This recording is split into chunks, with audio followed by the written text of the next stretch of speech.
ओम शांति। 7 मार्च 2025 बाबा के महावाक्य। मीठे बच्चे, यह अनादि अविनाशी बना बनाया ड्रामा है। इसमें जो सीन पास हुई वह फिर कल्प के बाद ही रिपीट होगी। इसीलिए सदा निश्चिंत रहो। प्रश्न: यह दुनिया अपनी तमो प्रधान स्टेज पर पहुंच गई है, उसकी निशानियां क्या हैं? उत्तर: दिन प्रतिदिन उपद्रव होते रहते हैं। कितनी घमसान हो रही है। चोर कैसे मार पीट कर लूट ले जाते हैं। बिना मौसम बरसात पड़ती रहती है। कितना नुकसान हो जाता है। यह सब तमो प्रधानता के चिन्ह हैं। तमो प्रधान प्रकृति दुख देती रहती है। तुम बच्चे ड्रामा के राज को जानते हो, इसीलिए कहते हो नथिंग न्यू। ओम शांति। अभी तुम बच्चों पर ज्ञान की वर्षा हो रही है। तुम हो संगम युगी और बाकी जो भी मनुष्य हैं वह सब हैं कलयुगी। इस समय दुनिया में अनेक मत मतांतर हैं। तुम बच्चों की तो है एक मत। जो एक मत भगवान की ही मिलती है। वे लोग भक्ति मार्ग में जप तप तीर्थ आदि जो कुछ करते हैं वह समझते हैं यह सब रास्ते भगवान से मिलने के हैं। कहते हैं भक्ति के बाद ही भगवान मिलेंगे, परंतु उन्हों को यह पता ही नहीं है कि भक्ति शुरू कब होती है और कब तक चलती है। सिर्फ कह देते भक्ति से भगवान मिलेगा, इसलिए अनेक प्रकार की भक्ति करते आते हैं। यह भी खुद समझते हैं कि परंपरा से हम भक्ति करते आए हैं। एक दिन भगवान जरूर मिलेगा। कोई न कोई रूप में भगवान मिलेगा। क्या करेंगे? जरूर सद्गति करेंगे, क्योंकि वह है ही सर्व का सद्गति दाता। भगवान कौन है, कब आएगा, यह भी नहीं जानते। महिमा भल किस्म किस्म की गाते हैं। कहते हैं भगवान पतित पावन है, ज्ञान का सागर है। ज्ञान से ही सद्गति होती है।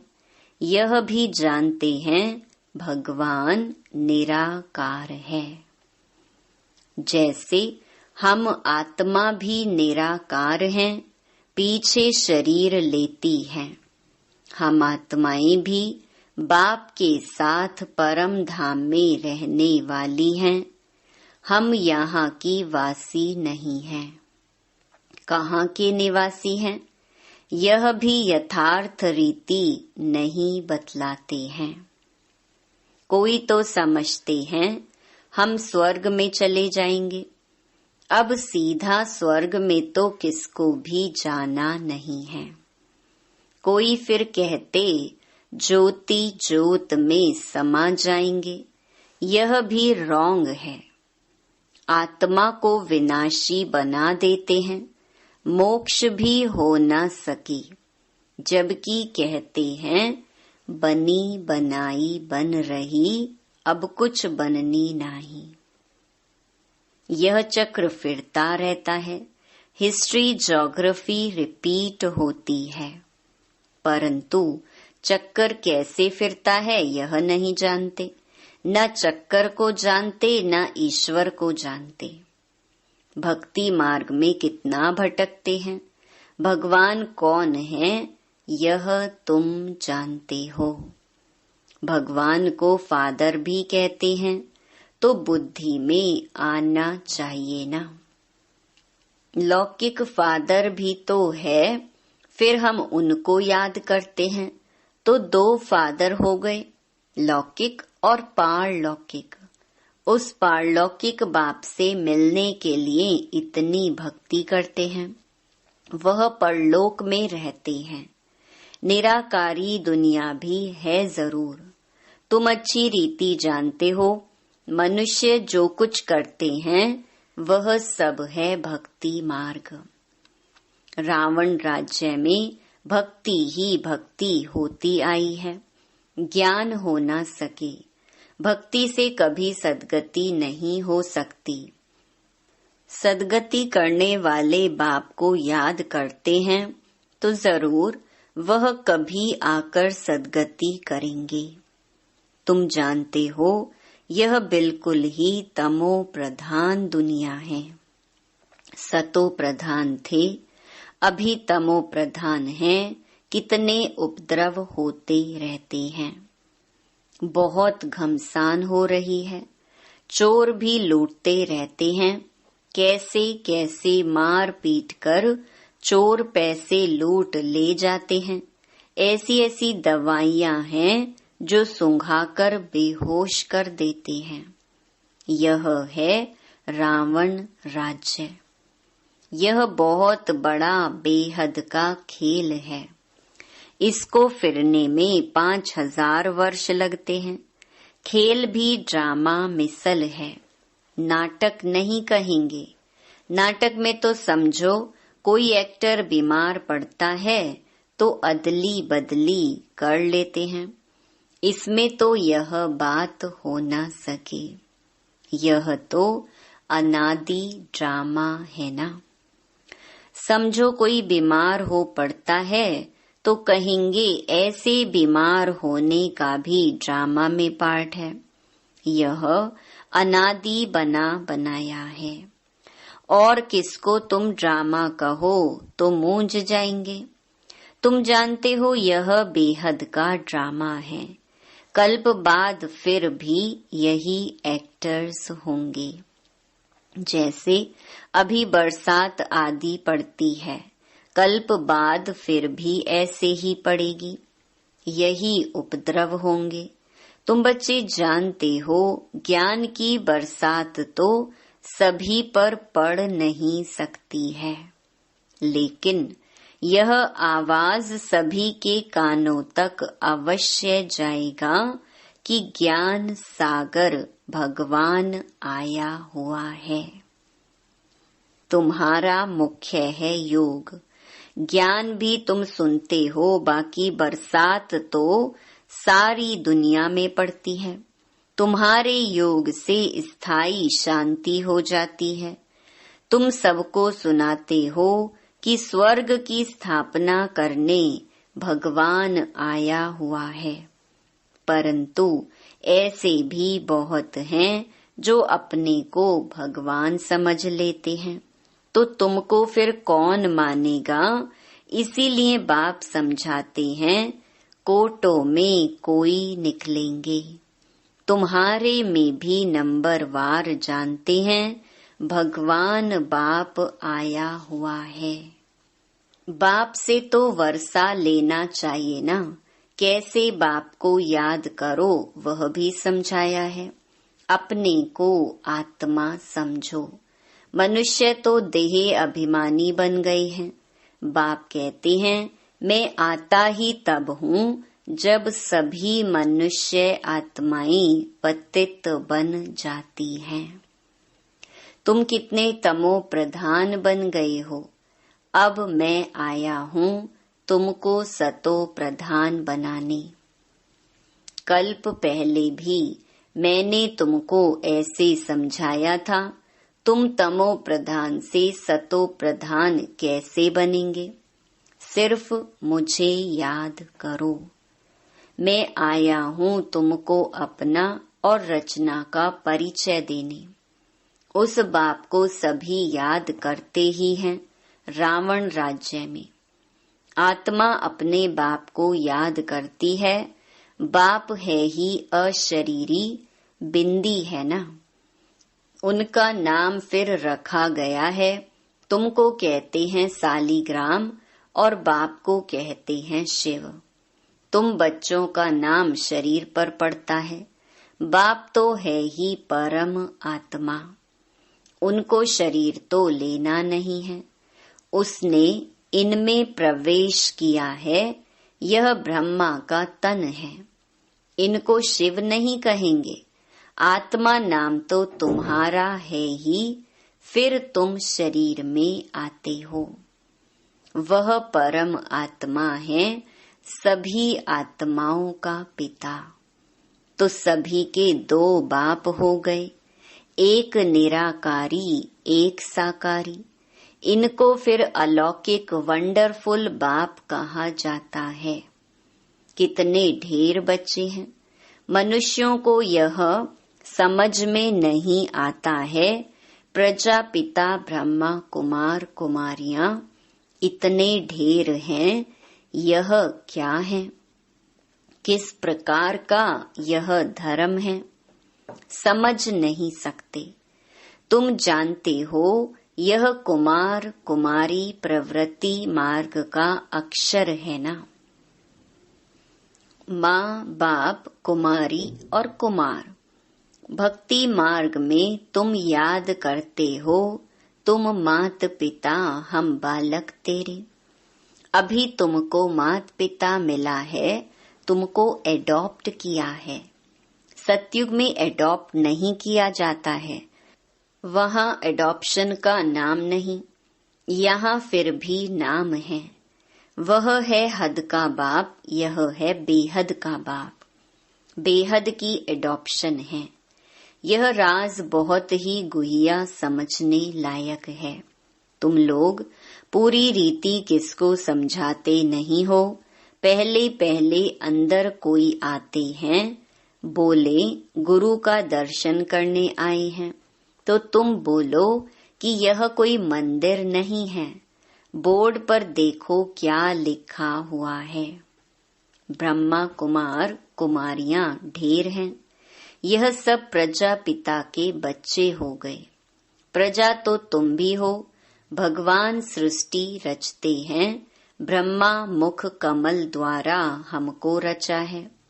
हम हैं ही नई सृष्टि के, तुम हो पुरानी सृष्टि के। नई सृष्टि का बनना होता है संगम युग पर। यह है पुरुषोत्तम बनने का युग। तुम संगम युग पर खड़े हो, वे कलयुग में खड़े हैं। जैसे कि पार्टीशन पड़ गई है। आजकल तो देखो कितनी पार्टीशन है। हर एक धर्म वाला समझते हम अपनी प्रजा को संभालेंगे, अपने धर्म को, हम जिन्स को सुखी रखेंगे। इसीलिए हर एक कहते हैं हमारी स्टेट से यह चीज बाहर ना जाए। आगे तो राजा का सारी प्रजा पर हुक्म चलता था।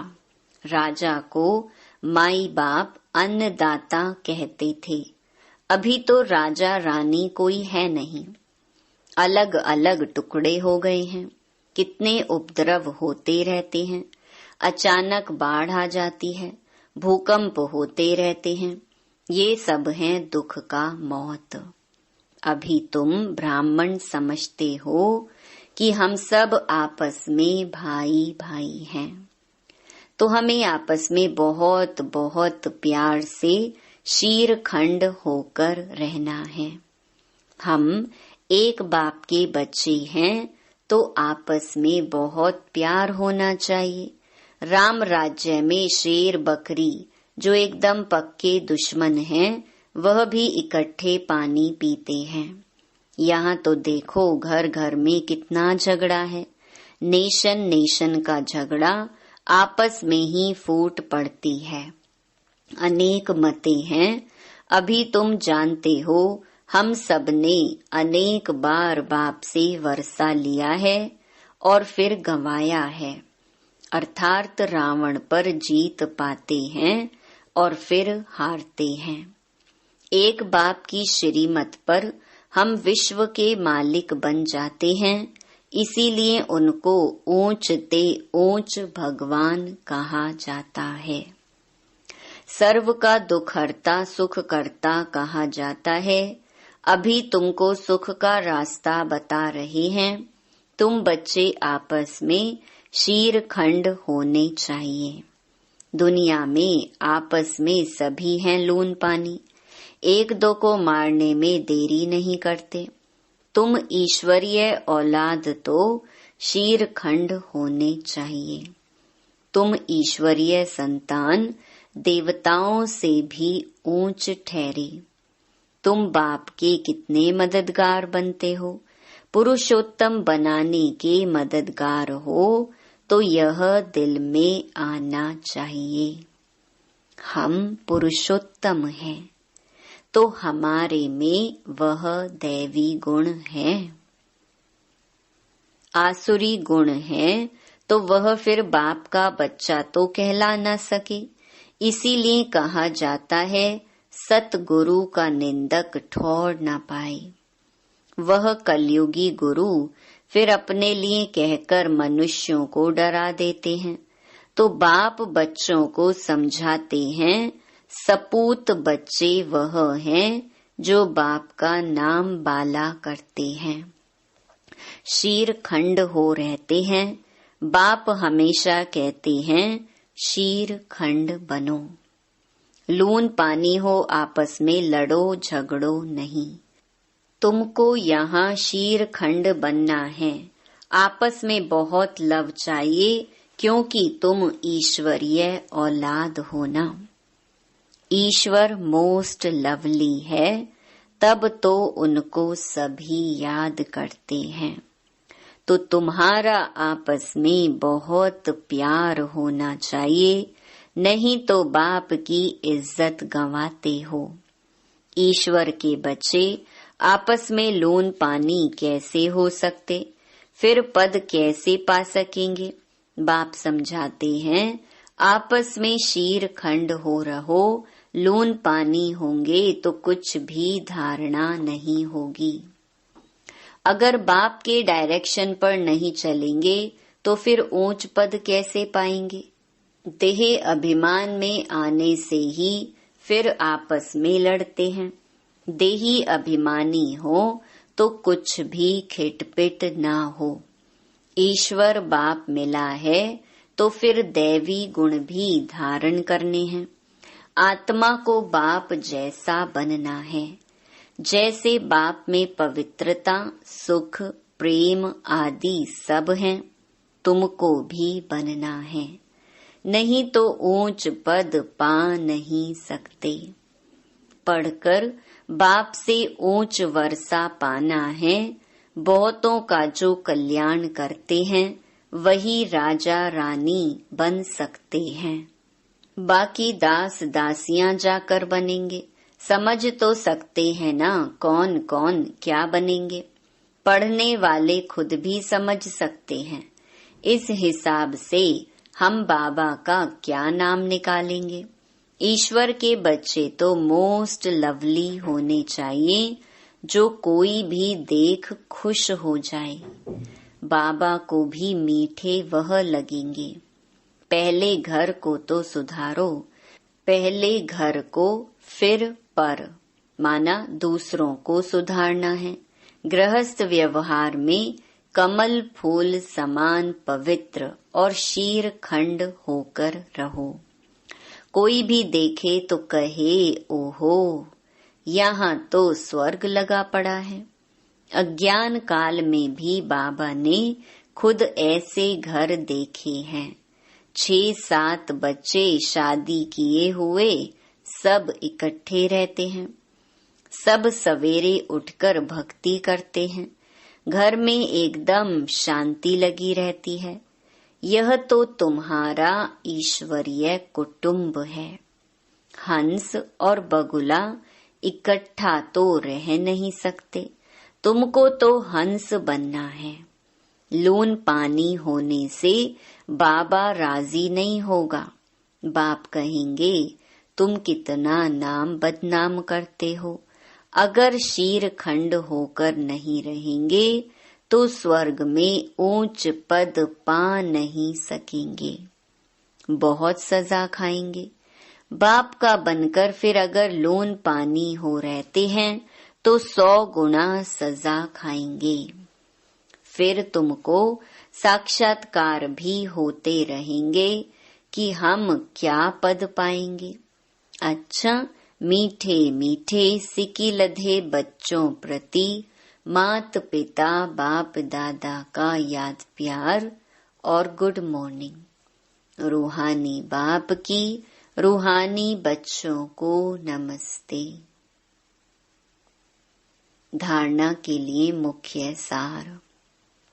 पहला, सदा ध्यान रहे हम ईश्वर के बच्चे हैं। हमें मोस्ट लवली होकर रहना है। आपस में कभी भी लोन पानी नहीं होना है। पहले अपने को सुधारना है, फिर दूसरों को सुधारने की शिक्षा देनी है। दूसरा, जैसे बाप में पवित्रता, सुख, प्रेम आदि सब गुण हैं, ऐसे बाप समान बनना है।